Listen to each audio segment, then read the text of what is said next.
Imagine a dark, misty morning in the early 1900s. The waters of Galveston Bay are calm, the silence broken only by the gentle lapping of waves against the shore.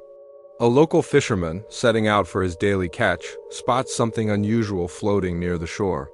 As he gets closer, a grim reality sets in. It's the body of a man dressed in a sailor's uniform, his face turned away from the world, his identity a complete mystery.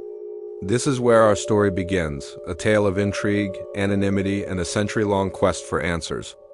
Who was this man, and how did he meet his end in the waters of Galveston? Join me as we dive deep into one of Texas's most enduring maritime mysteries. The year was 1907. Galveston, Texas, was a bustling port city, a gateway to the world, teeming with sailors, merchants, and travelers from every corner of the globe. The Great Storm of 1900 had devastated the island, but by this time, it was well on its way to recovery, its spirit unbroken. Ships with towering masts and billowing sails were a common sight, their crews a mix of seasoned veterans and young men seeking adventure. Our unknown sailor was one of them. When his body was discovered, there were no papers, no identification, nothing to give a clue to his name or his origins. The authorities were stumped. He was just another soul lost to the sea, it seemed, but some details just didn't add up. The man was young, likely in his early 20s, with strong hands that spoke of a life of hard work. His uniform was that of a common seaman, but it was well kept, almost pristine, which was unusual for someone who had supposedly drowned in a storm or fallen overboard during a struggle. An examination of the body revealed no obvious signs of foul play, no wounds or marks of a fight. The official cause of death was listed as drowning. Yet the question lingered, was it a simple, tragic accident, or was something more sinister at play? He was buried in a local cemetery, his gravestone marked only with the words "Unknown Sailor," a silent testament to a life story that had been erased by the waves. For decades, the story of the unknown sailor was just a piece of local folklore, a ghost story whispered among fishermen and dock workers. Children would dare each other to visit his grave at night, and his legend became woven into the rich, historical tapestry of Galveston. But the mystery was far from over. It was simply dormant, waiting for the right person to come along and ask the right questions. That person appeared nearly a century later, in the form of a dedicated local historian named Clara Jensen. Clara had grown up with the legend, and it had always captured her imagination. Armed with modern technology and a relentless curiosity, she decided it was time to give the sailor back his name. Clara's investigation began in the dusty archives of the Galveston City Hall. She spent months poring over old police reports, coroner's records, and shipping manifests from the early 1900s. The initial search was frustrating. The records were sparse and often incomplete. Dozens of ships had docked in Galveston around the time the body was found. Hundreds, if not thousands, of sailors had passed through the port. How could she possibly find one man in this sea of humanity? The key, she believed, lay in the details, the uniform. It wasn't just any sailor's outfit. Clara enlisted the help of maritime experts who identified the specific design and material as belonging to a merchant vessel from Northern Europe, possibly from Germany or Scandinavia. This was a major breakthrough. It narrowed the search from the entire world to a specific region. Clara started cross-referencing shipping logs from German and Scandinavian vessels that were in Galveston Bay during that fateful period. She was looking for a ship that had reported a man missing. After weeks of painstaking research, she found a potential match. A German cargo ship, the SS Frieda, had docked in Galveston in the spring of 1907. Its logbook mentioned a young crew member, a deckhand named Lucas Schmidt, who had mysteriously disappeared one night while the ship was anchored in the bay. The captain had logged him as a deserter, assuming he had simply run off to start a new life in America. Could Lucas Schmidt be our unknown sailor?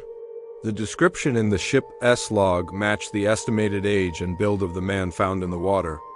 He was 21 years old, from a small coastal town near Hamburg, Germany. The story seemed to fit perfectly. But Clara needed more than just a circumstantial match. She needed definitive proof. The challenge now was to connect the body in the grave to the name in the logbook. In an extraordinary move, Clara petitioned the city of Galveston to exhume the sailor's remains for DNA testing. It was a long shot, a request that involved navigating a mountain of legal and ethical red tape. But fueled by her passion for the story, she persevered. Miraculously, her request was granted. The exhumation was a solemn event attended by historians, city officials, and a few curious locals. The remains were remarkably well preserved due to the unique soil composition of the cemetery. Forensic scientists were able to extract a viable DNA sample. Now came the hardest part, finding a living relative of Lucas Schmidt to provide a matching sample. Clara's search took her online to German genealogy forums and historical societies. She posted the story of the unknown sailor and the potential link to Lucas Schmidt. Weeks turned into months with no response. It seemed she had hit another dead end. Just as she was beginning to lose hope, an email arrived. It was from a woman in Germany named Anja, who claimed to be the great-grandniece of a man named Lucas Schmidt, who had gone to sea and never returned. The family had always wondered what had become of him. They had a few old letters and a faded photograph, but the story of his disappearance had been lost to time. Anja was hesitant but intrigued. After several conversations with Clara, she agreed to provide a DNA sample. The samples were sent to a lab, and the waiting began. The entire project, the century-old mystery, all hinged on this one result. The day the results came in, Clara's hands were shaking as she opened the envelope. She read the report, and a smile spread across her face. It was a match. The DNA confirmed, with near certainty, that the unknown sailor of Galveston was indeed Lucas Schmidt, the young deckhand from Hamburg.